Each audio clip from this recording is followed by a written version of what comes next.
Je vous remercie, Monsieur le Président. Nous voudrions maintenant entendre votre perception du patriotisme et de la souveraineté économique, tant réclamé par le secteur privé dans les concessions, les privatisations et les secteurs stratégiques. Vous savez, je voudrais ici relayer un souci souvent répété du président Amadou Mahtar Mbow, qui a présidé les assises nationales pendant 12 mois et qui continue avec brio et avec engagement de présider les réunions du comité national de pilotage des assises nationales. Le président Mahtar Mbow m'a invité il y a 3 mois chez lui à discuter du patriotisme économique. Tellement pour lui c'est une priorité. Et ce patriotisme économique, nous l'avons pris en compte ici avec au moins 10 mesures de notre programme pour promouvoir le secteur privé national. Encore une fois, nous pensons qu'un pays qui vise l'émergence doit avoir nécessairement un secteur privé fort. L'actuel président, que j'évite de nommer pour ne pas pécher,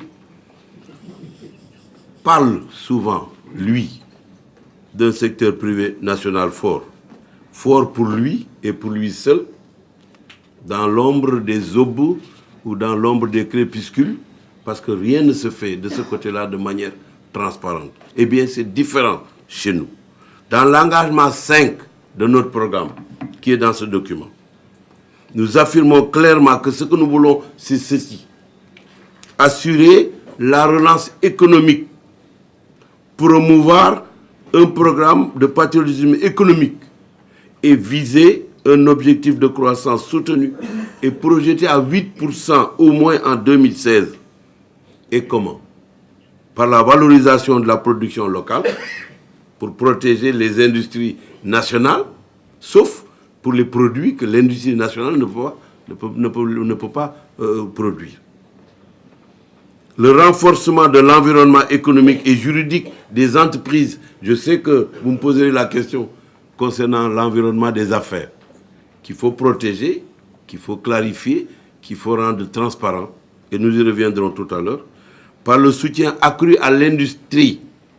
Sans industrie forte, le commerce devient grabataire, puisque c'est l'industrie qui produit les produits qui sont vendus et qui sont consommés par les populations. L'artisanat, traditionnel comme moderne, le secteur du commerce et le secteur du tourisme, sans oublier celui des transports, et surtout par-dessus tout, la réduction du train de vie de l'État. 120 milliards de francs CFA pour la présidence de la République, ça fait 10 milliards de dépenses par mois. Si vous divisez par 30, ça vous donne une idée de ce que coûte le président de la République chaque jour que Dieu fait. Je dis bien, 10 milliards par mois en 30 jours. Ceux qui ont des calculatrices peuvent tout de suite faire le calcul. Même les rois, dans les royaumes, ne coûtent pas aussi cher à leur pays. C'est important. La réforme de l'administration publique et l'exploitation judicieuse du domaine foncier. Le secteur privé national doit être soutenu pour lui permettre d'obtenir des parts importantes dans les opérations de privatisation, mais souvent le secteur privé est mis à l'écart quand on privatise. Comment on peut privatiser des outils de l'économie sans le secteur privé? Puisqu'on privatise, on fait venir des sociétés étrangères qui sont des sociétés écrans par lesquelles on passe pour privatiser. Eh bien, c'est de la corruption, c'est de la gabegie, c'est des détournements de fonds ou de cession d'actions de l'État. Au lieu d'aller chercher des opérateurs extérieurs dans les cessions d'actions d'État, eh bien, il faut privilégier les nationaux, et notamment dans les secteurs stratégiques de la vie nationale. Et pour cela, évidemment, le secteur privé national doit être plus fort. Mais quand on a peur du secteur privé, sauf quand on lui prend de l'argent, on ne veut pas qu'il soit fort. Parce que le secteur privé, c'est l'interlocuteur privilégié de la puissance publique.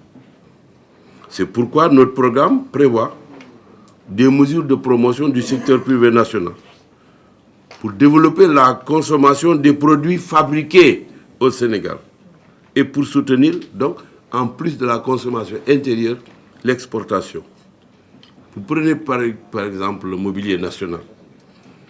Tout le monde sait qu'au Sénégal, le bois, l'industrie du bois, aujourd'hui est chancelante. Et je pourrais citer aussi d'autres secteurs. Eh bien, essentiellement, le marché sénégalais aujourd'hui est fourni en produits d'importation. Pourquoi? Il faut mettre fin à ce système. Nous allons assurer donc la promotion du consommé sénégalais, la réduction des prix des denrées de première nécessité, la suppression des taxes inutiles, sauf pour ceux qui, évidemment, les imposent aux sociétés. Ces taxes-là sont utiles pour ceux qui les imposent aux sociétés, mais ça ne va pas au trésor public. Et les surtaxes multiples, prises parfois à la volée, sans réflexion, sans étude préalable sur les produits pétroliers, vont contribuer à l'amélioration du pouvoir d'achat des Sénégalais comme une mesure d'incitation à la consommation. 65% du prix du litre de carburant aujourd'hui au Sénégal, c'est les taxes. C'est pour ça que l'essence est chère. Et c'est pour ça que les produits comme le carburant, qui sont débarqués au port de Dakar, qui sont transportés sur 1000 km vers Bamako, coûtent moins cher à Bamako qu'ici au Sénégal. Est-ce que c'est normal? Parce qu'il y a 65% de taxes sur le litre de carburant qu'on achète. Mais il faut le réduire et trouver d'autres ressources à compenser.